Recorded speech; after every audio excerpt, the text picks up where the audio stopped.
You're listening to Nothing Small About Business, where big thinking meets real world action. Ready to level up? Let's get into it. Today's guest is an entrepreneur, author, and growth strategist with nearly 30 years of experience helping small business owners scale with clarity and focus. And he has worked alongside thousands of entrepreneurs, learning what truly drives sustainable success through real-world experience. He's the author of Up, A Journey of Intention, Focus, and Execution, and the founder of Ultradian Partners, where he helps entrepreneurs cut through the noise, focus on what matters, and execute consistently day after day. Welcome to the podcast, Peter Moulton. Thank you so much, Sara. Thanks for having me. So I just finished reading your book, and I'm really excited because I have so many questions for you because this is a book that I truly feel every business owner needs to read. So the interesting part that I found out in the very beginning of your book is that it talks about energy cycles. And it goes through, what that looks like for us throughout the day. So talk to me a little bit more about what energy cycles are. Okay, so if you're familiar with the term circadian rhythms, which is what your sleep is. So circadian rhythms are the 90-minute cycles that you cycle between deep sleep and REM sleep. And in 1953 at the University of Chicago, a sleep researcher named Nathaniel Kleitman realized that the brain actually functions in 90-minute cycles during your waking hours as well. And what was fascinating to me is that your cognitive ability is you're firing on all cylinders in the morning for 99% of the people out there. Our best time is between like 7 and 9 in the morning. And Interesting. so I developed what I'm calling the Ultradian Method. What it does is it lays out 6 90-minute cycles for you to focus on different things. So when you're at your highest cognitive capacity during the morning hours, let's say before 12 o'clock, you're focusing on the things that really move whatever it is you're trying to move in your life. You could be an artist, you could be a business person, you could be whatever you want to be. You could be a parent, right? And I think that so many people don't pay attention to the absolute exhaustion that is caused by parenting and how you can potentially work within your rhythms to make a difference in your own life. But what I introduce in the Ultradian Method is having a very intense focus for 60 to 75 minutes. And then what separates what I'm trying to do from others is that I create a mandatory break of 15 minutes for cognitive rest. And what we realize, athletes have known about this for years and have capitalized on it. So if you look at Serena Williams' training schedule, it's broken into 90-minute sprints. And she trains for 60 minutes or 75 minutes, and then she takes a 15 to 30-minute break. And if you think about somebody playing tennis, if you try to play tennis for 10 hours a day, you'd be on your knees by hour 2. And I think that that's the way people behave in today's society and it's especially promoted by the grind culture. And you and I can get into that in just a minute. But yeah, those are the cycles that I talk about in the book. And it's interesting, you talk about needing that necessary break. And before reading your book, for me, sometimes that break would be scrolling Instagram. But after reading your book, I'm like, oh my God, that is probably the worst thing I can do during the break because now I'm worrying about what Betty is making for dinner tonight. It has not an actual mental break. It's probably way worse. And you talk a lot about the cognitive decline that happens with all of these different distractions. So it's interesting. So like in the morning, you're saying have a very structured, and that means like put your phone away, eliminate all distractions, and focus on the most important task of the day, correct? Yeah, absolutely. You need to focus on what you obviously need to take care of, whatever you need to take care of, whether that's driving to work and preparing for a successful day, or being a parent and driving the kids to school, and then preparing the time that you have left until you have to be in parent mode again. But you brought up something very important, which is what I call the distraction economy. And so in June of 2007, Jobs introduced the iPhone. And I don't think anybody had any idea that what we had done is we had put a distraction machine into our own pocket that provided notifications and buzzes and all of these things. And now in 2026, we're operating at a level of being interrupted every 6 minutes. Every 6 minutes on average, your phone is interrupting you. And people today tend to, on average, check their phone 154 times per day. So That is 154 times. wild. Well, and if you think about it, 154 times a day being interrupted every 6 minutes, that's 15.4 hours that you're awake and being interrupted every 6 minutes. And so I've watched from my perspective in coaching people and leading people towards a more successful business, and frankly, my own children, that you have to make an effort to remove yourself from the distraction economy if you want to be able to have three things. You need to be able to bring intention to your day. You have to learn how to focus like crazy, and you have to learn how to execute ruthlessly. And we'll talk about multitasking in a minute, but those are the three ingredients that I see. If you're able to ingrain those three things into your day, you will be profoundly successful. You'll have an advantage over 95, 97% of the people out there. Wow. And you talk about the distraction economy, and I felt so seen in that moment of, okay, it's not just me being incredibly weak. There's these massive companies doing these research to know exactly how to distract us. So, I work from home, and I think a lot of people work from home now. And I was thinking through what some of my mornings look like after the kids go to school, and I'll sit down, I'll open my computer. 5 seconds later, I go to the kitchen to make coffee, which then I realize I need to run the dishwasher. And then I'm back at my computer. And then, go get my coffee because now it's ready. Okay, let's open Instagram really quick. I'm like reading your book. I felt so seen, but it was also Uh, nice knowing that there are these billion-dollar industries working to get our attention with notifications and apps and alerts and all of these things. So, what are some tools that people can use to start eliminating some of those distractions? sure, sure. So it's very, very simple. And we live in a world that complicates everything. And so we're actually in the process of developing software for this very purpose. But, you know, just to go back for a second, the distraction economy consists of an economy within itself. So Facebook, Instagram, LinkedIn, TikTok is crazy. And so the distraction economy is those companies that I just mentioned, but what they're doing is they pay behavioral scientists and addiction specialists to fundamentally capture your attention in order to sell ads. And they never want you to leave the platform that you're on. And so it's almost criminal. It's almost like cigarettes. And I talk about that in the book as well, where Mhm. the distraction economy companies like Facebook, LinkedIn, TikTok, et cetera, are using the same playbook that tobacco companies did in the 60s and 70s, which is to deny the bad effects and to blame the user for their own problem. And, Right, 'cause you saying like, know, "You don't have to be. We're not forcing you to use this. We're not forcing you to stay precisely. on there." But it is incredible the draw that it has on someone's mind, it from eye movement all the way to like when you're walking somewhere, the amount of distraction that happens. So I'll answer your question specifically. What are some ways to eliminate distraction? I am a huge fan of the do not disturb function on my phone. And I actually go for 5, 6, 7 hours a day during the day with my phone in do not disturb. And Wow. I now have developed a single video post for every day called a simple truth. Mhm. And I'm posting it on all the mediums, but it can't be longer than 30 to 35 seconds because no one pays any attention. Most of them can't pay attention beyond 3 seconds. Right. And that's why it's interesting. I was listening to Gary Vaynerchuk, and he said the first 3 seconds of every video are the most important because if you haven't grabbed them by then, it's over.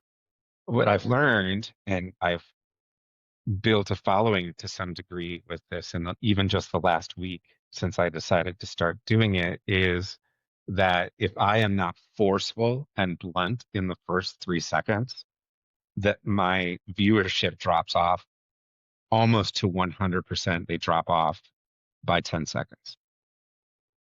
10 seconds. We can't even keep our attention for 10 seconds on something that could help change our lives. Right. Well, and in order to eliminate distraction, I propose working, and I talk about this in the book, I propose working in sprints. So your first sprint of the day, you are most cognitively capable. And so for me, I start my day at about 4:30 every morning. I'm in the drive-through at Starbucks, 5 o'clock sharp. I get my Starbucks, which I also talk about in the book that I've spent $90,000 on. So I spend from 4:30 until about 7 getting myself centered for the day. And what that looks like for me is beginning the process of disconnection. And I've finally, after about 5 years, I've created the ability for myself to work in 6 90-minute sprints a day, which I talk about in the book. I talk about in the book the absolute necessity of building yourself into one sprint, then 2 sprints, then 3 sprints.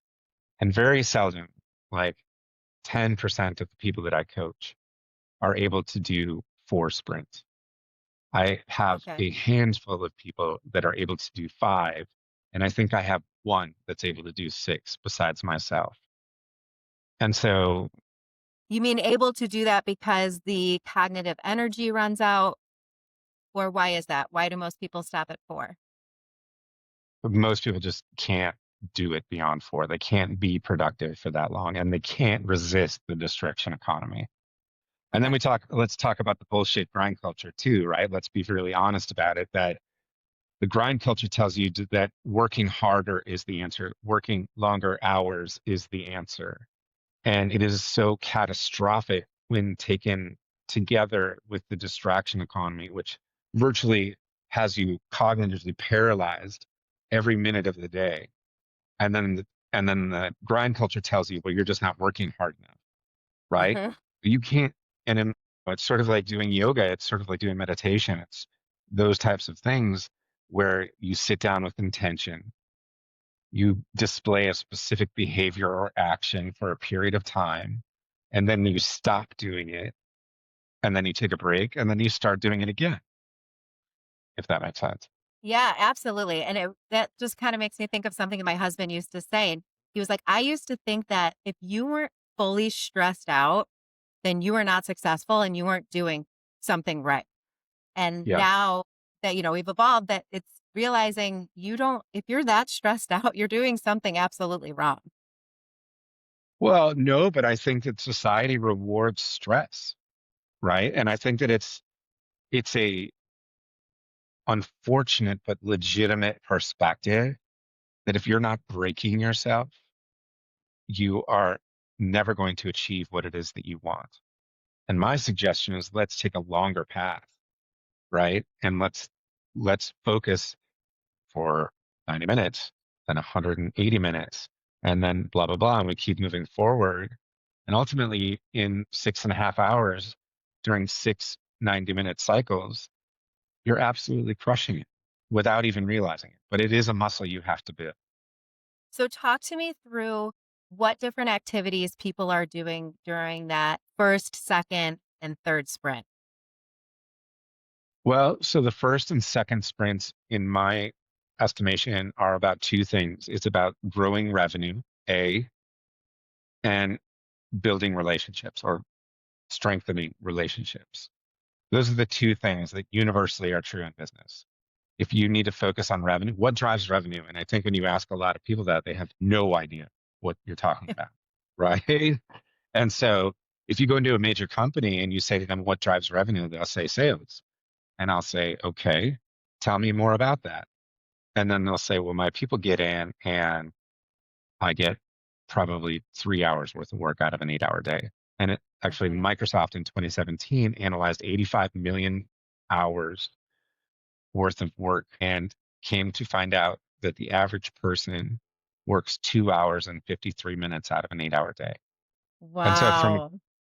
right? That is, And so yeah. And it's estimated that there are 38.4 million small businesses in the United States. And it is estimated that between distraction and disconnection, that those 38.4 million small businesses lose $8 trillion a year from distraction and the bullshit grind culture. And I think Right.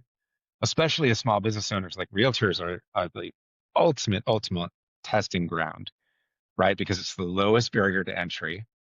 And what is commonly known is that in 36 months, 85% of the people that get into real estate get out. Think about that for a second. And so if you're focusing on the 15 that are going to make it, you have to be really, really in tune with what's going to create success for them. Yeah, absolutely. I find it interesting when you talk about in your book that a lot of people also are okay staying at their current income, but they want to work less. And there's a way to do that too. And what I really Mhm. appreciate about what the book talks about is that it's not like you have to become $1 billion company. It's more about identifying what it is that you want your life to look like and making the decisions to structure it around there. And, that is a conversation my husband and I have a lot often is like, how much is enough? And what do we want our lifestyle to look like without overextending ourselves or working 6 days a week or missing our kids' sports and things like that? And we really sat down to figure out what we want that to look like. And I appreciate that your book talks about that because I don't find that a lot of the business books, talk about that being a priority for people. I think that there's a growing movement of I'd have enough.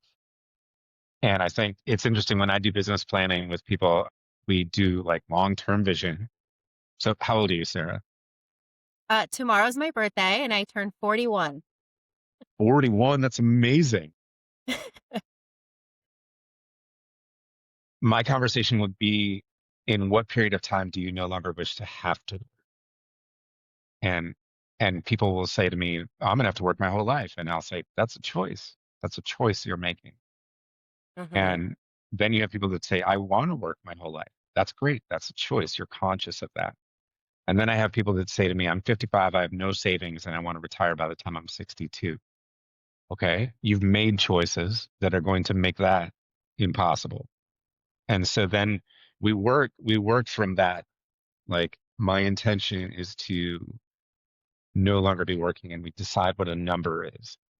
And then we decide from there what the annual number needs to be in terms of income. And then we set ruthless parameters about savings, taxes, investment, personal salary, etc. And then we break that into a 90-day business plan. And then we break the 90-day business plan into a 30-day business plan. And then we break it into a 24-hour business plan. And I think that if you're not planning in 24-hour increments, you're in big trouble.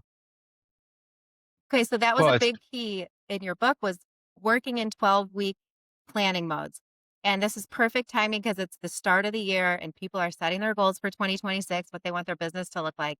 And one thing you talk about, which was eye-opening, is that if you set yourself up with a yearly goal, you're going to set yourself up for failure.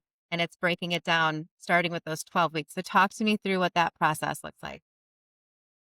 Well, so you start with, when do you want to retire? And you work all the way into your first sprint, right? And how that's going to affect. And I have no unreasonable expectations that, I've had clients that are like, I'm doing all 6 sprints tomorrow. And I was like, oh, this is going to be a dumpster fire. And All right. and Call me so I Monday when you're don't, burnt I, out. yeah, when you hate yourself and me and you want to quit. And um, but it is fascinating how attracted people are to reclaiming sort of the quiet. And I think that there's a massive hunger for that. There's a massive hunger for reducing the noise. And there is so much noise. It is so painful to watch people check their phones 154 times a day. It is so painful for people to watch people be slaves to notifications. And it's fascinating to me, if you look at any productivity app, they are littered with distraction. Mhm. And all that does is it makes it impossible for you to execute and to focus. And so I frequently begin with 60 minutes, one time per day, Monday through Friday. And I do it almost for a month before we try to build onto a second sprint because Okay. you have to develop the muscle. Mhm. And you talk a lot about that timepiece kicking in, and it's not doing something a couple times and expecting grandiose results. It's doing Mhm. it every single day. And after, what is Eh, it? I think 18 months, you said the time factor kicks in. Yeah, absolutely. And it's if you look at athletes, they train 90% of their time is spent on training and 10% of their time is actually performing. And I forget who it was, but I watched a fascinating interview about a guy who talked about the biggest obstacle he had to overcome towards being an NBA champion, which he um, was boredom. Boredom was his number one obstacle. And he said, you stand there and you shoot 53 free throws, and you're like, why am I shooting 53 free throws? And then you look at a guy like Steph Curry, who spends 4 to 5 hours a day just shooting the ball, shooting the ball, shooting the ball. And so that it's reflexive, it's intuitive what he's about to do. And then when he gets on the court and he has to perform, that 90% of the time is what's made him hundreds of millions of dollars. Wow, that's so true. And it's just doing those same repetitive tasks over and over. And that is refreshing because I feel like sometimes for creatives, you feel like you have to constantly reinvent the wheel, and you really don't. It's just showing up and doing the same thing over and over and over again and refining your craft that really makes the difference. And what's fascinating is the resistance that I get from people when I ask them for 60 minutes a day, Monday through Friday. And so then my question becomes to them when they're very resistant, I say, what are you going to do for the rest of the 8 hours? They're like, I don't know. Check social media, whatever. I don't even know. And my point to them is if you give me 60 minutes a day, I can predict your income to within $10,000. If you give me 180 minutes a day, I can predict your growth. And I can predict a growth rate of between 20 and 40%. And what people don't want to realize is that there is a huge responsibility for them to do repetitious tasks. And every person I've ever known that's super successful, they did everything every day incrementally towards a larger goal. And people can't do that. And Hmm. one of the things I talk about in my coaching sessions is we grossly overestimate what we can accomplish in 1 year, and we grossly underestimate what we can accomplish in 5. Hmm. And then you have the boredom factor, right? You have all these factors, distraction, the grind culture. You have the myth that success is an explosion, and it's not. It's a slow burn. Well, it sounds like following a method and actually putting intention behind the things that you're doing, you can predict results to a point. You can't, know what outside circumstances are going to hit you, but at least you know that you're relying on yourself and your systems and getting a strong Yeah, foundation there. absolutely, absolutely. It's you can have explosive success, but can you endure that success over time in an explosive manner? And if you talk to anybody that's like crazy successful, they say, no, it's a period of 10 years that it took me to get where I want to be. So true. Absolutely. The one thing that you're building, which I'm so interested to find out more about, is, am I saying it right? Say it for me, Ultradian method. So, well, the Ultradian method I lay out in the book. And then what we're building is what we're calling Ultradia.io. And we actually have a Kickstarter that launches this coming Tuesday at 7:30 a.m. Where I'm asking people to help me fund like a much higher level of production on the book and also the software. And I've put $75,000 in the last 12 months into the business, and I'm probably going to put another 85 to 100 in the next 12 months. But what we want is to develop partnerships. We want to attract people that are interested in the same mindset. And we felt that Kickstarter would be a good way to go about that. Uh, But Ultradia.io is we're calling it a collaborative accountability platform. And one of the things that there's two things that are especially true in today's society, and largely due to the distraction economy and the grind culture. People are absolutely starved for community. And the second thing that they're starved for is a sense of personal significance. And what I believe is that if I can put you together with 8 to 12 people and all you do is execute during whatever period of time that you commit to, and you're transparent about that time and what you've accomplished, that's the collaborative nature. There's not going to be any judgment, right? It's just you being Mm-hmm. transparent with other people. People are 65 times more likely to achieve whatever it is that they wish to achieve if they have some sort of collaborative accountability. 65 times. 65 times. It's ridiculous. It's exponential. It's crazy. And Right. so, in my experience for the last 28 years and leading people in real estate's an incredibly lonely business. You can build friendships, you can build community, but in your success, you're largely totally alone. And so that's Mm-hmm. why we're building this. The software is you're going to commit to a sprint, and we allow times between 45 minutes and 90 minutes total. So 45, 60, 75, 90.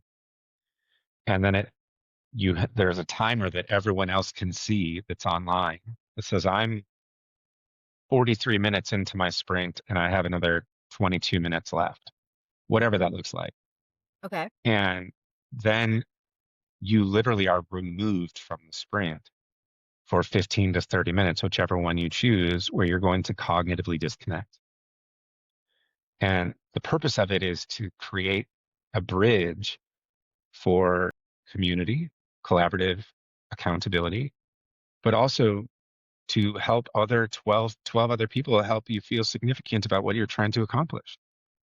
And the interesting thing that we've done is we've eliminated all notifications, and you receive one email per day at 5 o'clock that tells you how you did, and it tells you how the other 12 members of the circle, we're calling them Ultradian circles, did during that day. So we're super excited about it. It's going to Well, be, that's awesome. I imagine entrepreneurs and small business owners, we can be kind of competitive. So seeing how you're ranking with everybody else at 5 p.m. when you should be checking emails, when not at 9 a.m., you should not be checking emails per the book. right. Say you don't want to be last. You want to say, wow, that's like very eye-opening for people to see compared to others, how they did. I think that could be a really good motivator for people. The other thing that's really important is I want people to realize that the other people are humans and they fail, right? Like if I don't show up all day and the next day I say, hey, sorry guys, I just totally lost myself yesterday. There's no shame in that, right? But that's the transparency that we're looking for and the Mm-hmm. support that we're looking for. And the way that we're going to coach people to exist in these circles is by saying to them, hey, I hear you and I'm here for you and I support you. That could be very Those are, motivating for people. yeah, absolutely. And if you're going to tell me I'm going to be 65 times more likely to succeed, like, yeah, sure, I'll take that deal. No, but my question is, you talk a 100%. lot about real estate agents. Is this going to Uh-huh. be for people in all sorts of industries, though, correct? Yes, this is for anybody that wants to do anything. Okay. And And then, so so one big go ahead. question that I have, are you in different circles depending on where you're at in your career? It's interesting. What we decided is to not create specific circles for specific levels, but just to let them naturally evolve. And that may be the wrong decision. And And one statement that I think about often is what got you here won't get you there. And having that accountability partner and having the mentor and investing in actual coaching of people that have done it can be so important because you're not reinventing the wheel here and you don't have to grind and work Mhm. as hard trying to figure it out on your own. So, before we wrap up, can you talk to me a little bit about that whole concept of investing in actual coaches and mentorship? Sure. I think there's various different types of coaching. And I think that what most people coach on is strategy. And I find that to be useless bullshit. And the I reason that love I your say that, honesty. the reason that I say that is my focus is on execution and planning. And I believe that if you execute on a daily basis, even if it's an hour a day over a period of 5 years, that's incredible focus and execution. That's an incredible amount of hours, right? That's 250 hours a year if you're working for 60 minutes a day on growth. And people don't pay attention to the powerful impact of 60 minutes a day, which is 99% of people don't bring that type of intention to their day. The reason that I think coaching and accountability is so important is it forces you to be two things, authentic and transparent. And I approach all of my coaching, education, consulting roles with a huge amount of curiosity. And I'm also able to authentically call out bullshit and say to people at all levels of experience, at all levels of success, hey, that's bullshit. And I think everybody needs somebody in their life that's willing to do that. I could get that reading your book. It felt like you were speaking directly to me in a very honest way. And there's things that I've myself done that you're like, you think you're busy, you need to be doing this. That is completely false. Like, you don't do any of that and your business will still grow. And it's so funny because it's so true. We boggle ourselves down with being so busy and we have to do this and this and this to succeed. Really, if you just stick to the fundamentals and you show up every day doing that at 100% instead of 40% cognitive capacity. So, Right. I mean, your book was very eye-opening for me and something that I read it once and now I'm going to go back in with a highlighter and go through the parts that I really need to hone in on because I can't tell you how many times the distraction, now that I have a little awareness around it, I mean, it's constant. My anthropology app is like, hey, 50% off. And then my, Instagram notification. And then all of a sudden, my kid's asking me a question. I've probably been operating at like 25%. So watch out. We're getting that up to like 80% next week. Well, and it's interesting that people don't realize that ever for Judy Burke, I think that's her last name at the University of California, Davis, identified that it takes 23 minutes for you to refocus on whatever you're focusing on if you're interrupted. And so think about it. If you're interrupted every 6 minutes that you're awake, you are never operating at a high cognitive capacity ever. That's so sad. Yeah. But it's also makes Yeah. you're like, okay, that makes sense. So now we can do something about that. Now we can change it. Now we can change It's it. not our Exactly. fault. These businesses are working against us to get our attention. Yeah. Okay, so this has been a wonderful conversation. I would love to keep going, but we have to wrap it up. And what I Okay. love to leave each episode is what is the one thing that business owners can do today that can greatly improve their life or their business? I would take them through the process of surrendering to who they are today rather than who they wish they were. If you look at people that are profoundly successful, they understand themselves and they understand what they're good at and what they're not. And they've surrendered to the distraction economy. They've often surrendered to the grind culture. And what I see every day, especially the younger the people are, is this devastating cognitive disconnect. And so surrender to who you are. Surrender to the fact that you're only operating at 30 to 40% of your cognitive capacity. Because if you do that, we can move forward. If you refuse to acknowledge it and you refuse to stop engaging in behaviors that are bad for you, there's nothing I can do. And just You're like my fighting own yourself recovery. there. Yeah, just like my recovery from drugs and alcohol. It's like I got to get up every day and be like, shh, you know what? I'm still a drunk and I'm still a junkie, even after 35 years.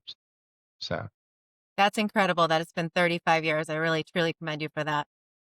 thanks. It's changed your life for sure. I have no doubt about that. Indeed. Indeed. Thank you so much for having me. Yeah, thank you for coming on. And I feel like I'm going to have to do some weekly check-ins with you. So I'm going to be on the lookout Just for your Kickstarter. you have my cell phone number. I do have If your you cell phone. if you text me and you just say I need help, I will call you back immediately. So there you go. Good to know. All right. Check out the book. We'll put it in the show notes as well. And I have no doubt it's going to be a huge success. Thank you, Sarah. Thank you so All much. right. Take care. Thanks for listening to Nothing Small About Business. Make sure you follow the show so you don't miss the value in upcoming episodes. Share this with someone who's growing and connect on socials for more.